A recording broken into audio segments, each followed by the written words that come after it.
ফাল্গুন মাসের পূর্ণিমার আগের সন্ধ্যায় চতুর্দশী তিথিতে ন্যাড়া পোড়া বা হোলিকা দহন উৎসব পালিত হয়, যা মন্দের বিরুদ্ধে ধার্মিকতার বিজয়ের সূচনা।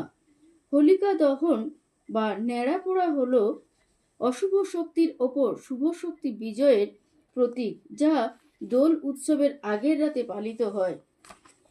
কাহিনীটি প্রহ্লাদ ও হিরণ্যকশিপু। রাক্ষসরাজ হিরণ্যকশিপুর নিজের পুত্র বিষ্ণু ভক্ত প্রহ্লাদকে মারতে চাইলে তার বোন হোলিকা যে আগুনে না পোড়ার বর পেয়েছিল, প্রহ্লাদকে নিয়ে আগুনে বসে, কিন্তু বিষ্ণুর কৃপায় প্রহ্লাদ বেঁচে যায় এবং হোলিকা পুড়ে ছাই হয়ে যায়।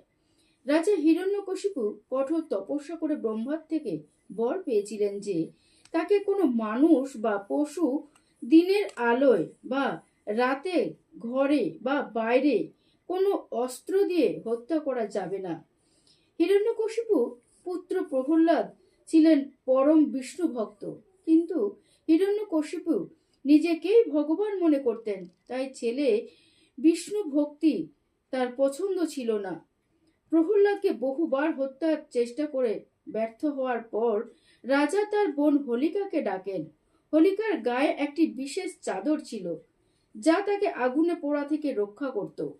হোলিকা প্রহ্লাদকে কোলে নিয়ে প্রজ্বলিত আগুনে বসে, কিন্তু পরম বিষ্ণু ভক্ত প্রহ্লাদ নারায়ণ নাম জপ করতে থাকেন।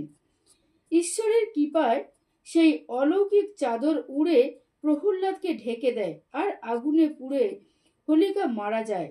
এই ঘটনাটি শিক্ষা দেয় যে অহংকার ও অশুভ শক্তি যতই শক্তিশালী হোক না কেন, ভক্তির শক্তির কাছে তা পরাজিত হয়।